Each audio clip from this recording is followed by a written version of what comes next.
Sejam todos muito bem-vindos ao podcast Talk com Gabi. Eu sou a Gabriela Silveira, biomédica esteta, proprietária da clínica Slim Santé e também professora. Estarei aqui com vocês toda semana, mais especificamente toda sexta-feira, para batermos um papo leve, porém bastante importante sobre temas ligados à nossa saúde, qualidade de vida e ao nosso bem-estar. Fiquem comigo que eu já volto.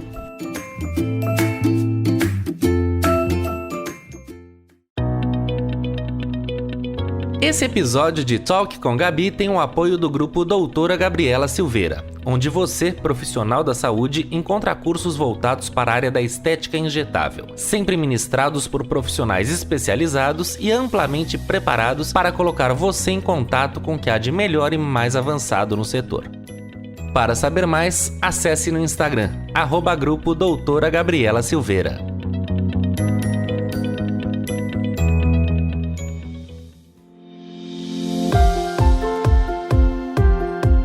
Olá, meus queridos, tudo bem com vocês?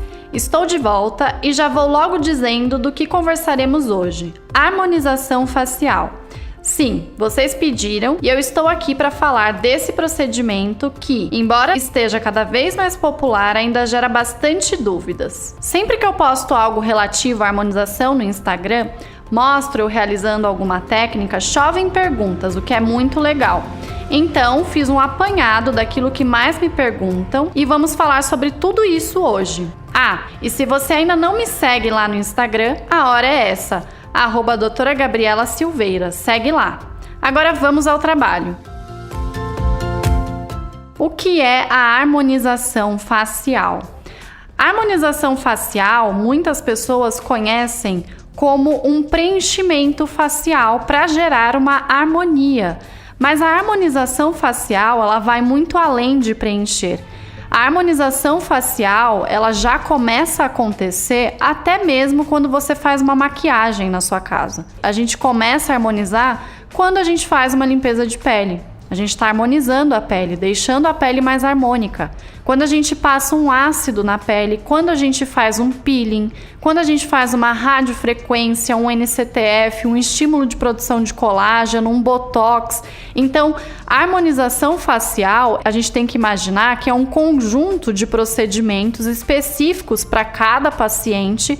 Então, quando eu vou harmonizar uma face, eu vou indicar a quantidade de procedimentos para gerar a harmonia esperada para aquele paciente, que vai ser diferente para outro paciente. Então, eu, por exemplo, fiz a minha harmonização facial. Eu sempre faço toxina botulínica, que é o famoso Botox, eu faço MD Codes para sustentação da pele e eu faço NCTF, que é um bioestimulador de colágeno.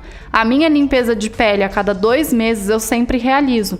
Então, esse é o meu conjunto de procedimentos para deixar a minha face com mais harmonia, de acordo com aquilo que eu gosto quando eu me olho no espelho. Então, isso que é harmonizar uma face, não somente fazer o preenchimento. Então, o preenchimento está dentro do conjunto de harmonizar uma face. Quando a gente realiza o preenchimento, uma das coisas que sempre nos perguntam é com relação ao número de seringas, né? E como assim seringas? Quando a gente faz preenchimento, esse produto, o ácido hialurônico ou a hidroxiapatita de cálcio, então o produto que a gente utiliza para preencher a face, ele vem em seringas, normalmente seringas de 1 ml.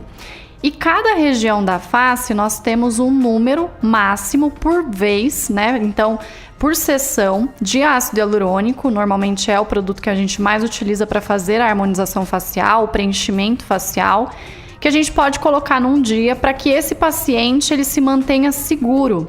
Então é muito importante você saber que existe um limite. De acordo com o FDA, a gente não deve ultrapassar numa face 20 ml de ácido hialurônico. Aqui no Brasil, a gente não tem nenhuma recomendação por parte da Anvisa com relação à quantidade de produto que a gente pode injetar num paciente e por isso a gente acaba seguindo a recomendação do FDA.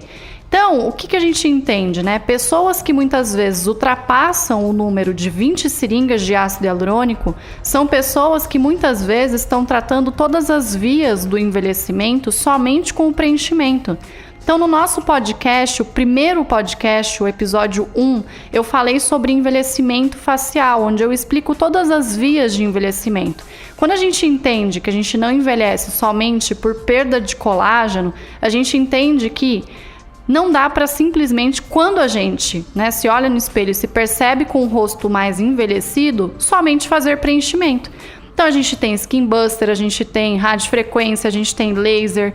Cada um desses procedimentos, eles vão atuar em cada via de envelhecimento da nossa pele. Então, num dia, a gente pode colocar de forma segura num paciente até 5 ml de ácido hialurônico.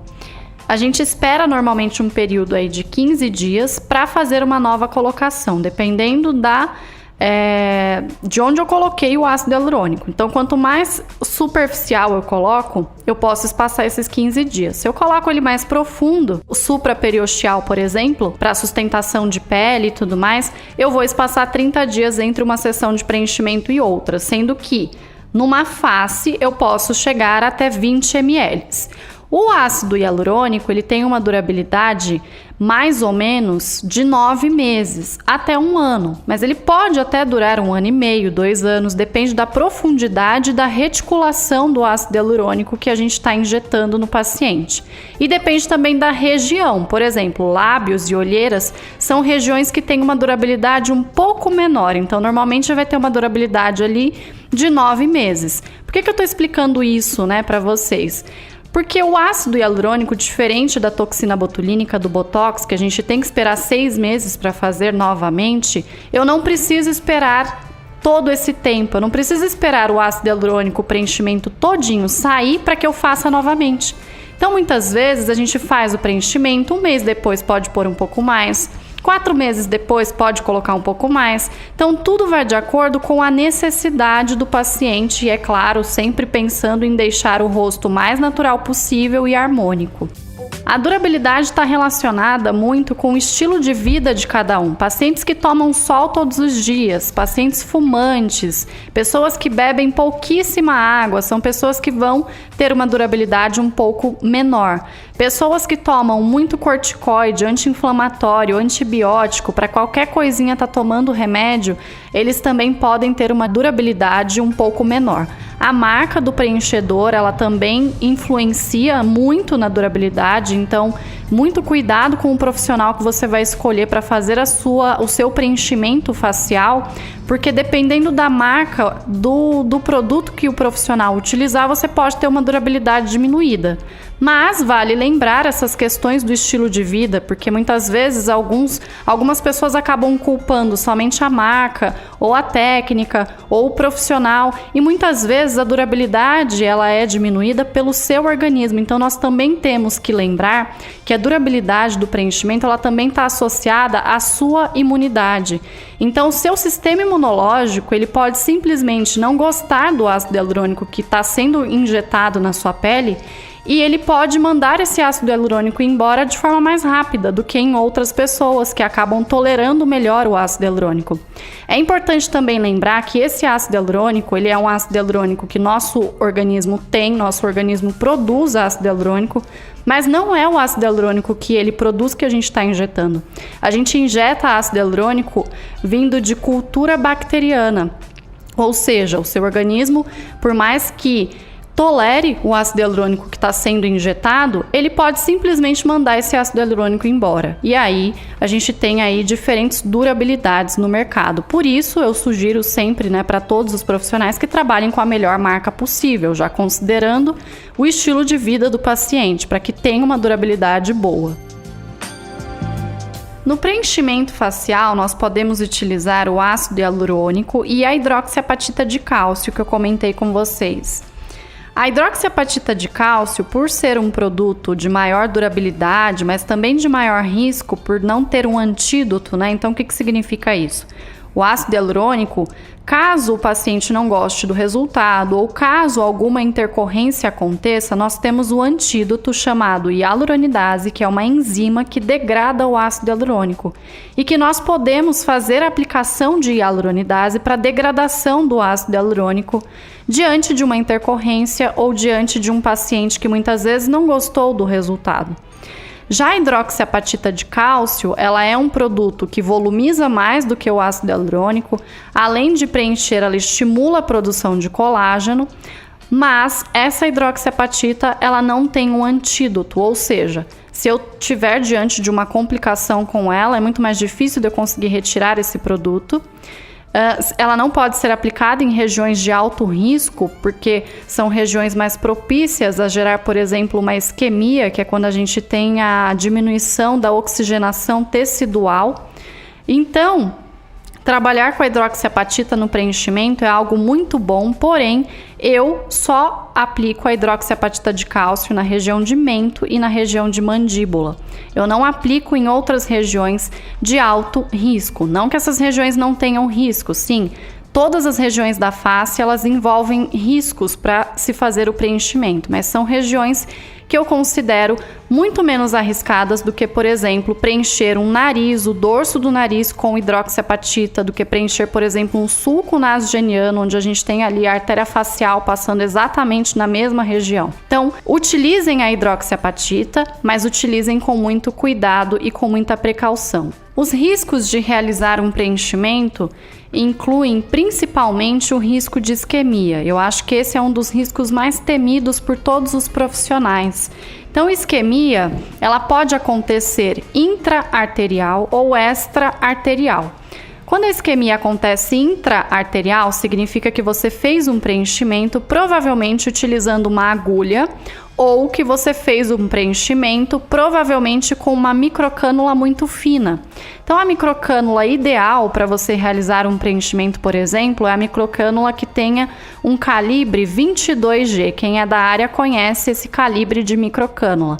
Para que essa microcânula encontre as artérias, mas não consiga perfurar as artérias, ela vai desviar das artérias. E aí, mesmo assim, a gente fica com outro risco, que é uma isquemia extra-arterial. A isquemia extra-arterial é por compressão. Então, o que acontece? Se você coloca uma quantidade muito grande num lábio, por exemplo, de uma vez, você pode comprimir as artérias desse lábio e você pode gerar uma diminuição de oxigenação tecidual no lábio, podendo levar a uma necrose, que é a morte tecidual, é a morte mesmo da pele. Então, esse é um dos maiores riscos que a gente tem quando a gente realiza um preenchimento. Por isso é extremamente importante que o profissional domine a anatomia, que ele domine os produtos que ele vai utilizar, que ele domine também a técnica, né, para que seja uma técnica de menos risco possível para o paciente, para que não comprometa nenhum tecido. Outro risco muito comum do preenchimento é a infecção. A infecção, ela pode estar relacionada com o profissional que está realizando o procedimento e pode estar relacionada com os cuidados mal feitos também do próprio paciente ao ir para casa. Esse paciente, é claro, tem que ser orientado também pós-preenchimento. Então, sempre que eu introduzo a microcânula no paciente, sempre que eu faço um preenchimento no paciente, eu coloco naquela região um micropore e eu deixo o paciente com esse micropore até o dia seguinte, ou pelo menos por 4 horas. Isso evita que a gente tenha a contaminação daquela região que a gente perfurou. Então, isso é algo que vai evitar a infecção. Outra coisa que evita a infecção é uma boa asepsia da região e pedir para o paciente, no dia do preenchimento, não utilizar maquiagem, porque não tem nada mais sujo do que maquiagem. Maquiagem tem muitas bactérias ali, que a gente não sabe, não percebe e às vezes não lembra, mas tem. Então, maquiagem pós-preenchimento não pode, então você só pode passar maquiagem no dia seguinte, e antes do procedimento o ideal é não passar também. E o profissional deve utilizar tudo, fazer uma limpeza de tudo, fazer uma asepsia de toda a pele da melhor forma possível com álcool 70 ou com clorexidina. E quem tiver alta frequência na clínica também utilize alta frequência em toda a pele, porque ela também é bactericida. Contraindicações do preenchimento ou da harmonização facial. Acabei citando um pouco mais para vocês sobre o preenchimento, mas só lembrando que harmonizar uma face vai além de somente preencher. Então, pacientes contraindicados são pacientes que tenham qualquer doença autoimune, que sejam doenças autoimunes sistêmicas, como por exemplo lúpus, como por exemplo a esclerose múltipla, pacientes que tenham alguma infecção no local, né, da aplicação, pacientes que estejam em qualquer tipo de tratamento de saúde, recebendo aí antibióticos, anti-inflamatórios, corticoides, então são pacientes contraindicados também. Outro tipo de contraindicação do preenchimento é o câncer. Então, o paciente tem que ser liberado pelo menos 5 anos depois do câncer para realizar preenchimento. Então, essas são as contraindicações mais importantes do preenchimento. Tem idade mínima ou máxima para fazer o preenchimento ou harmonização facial?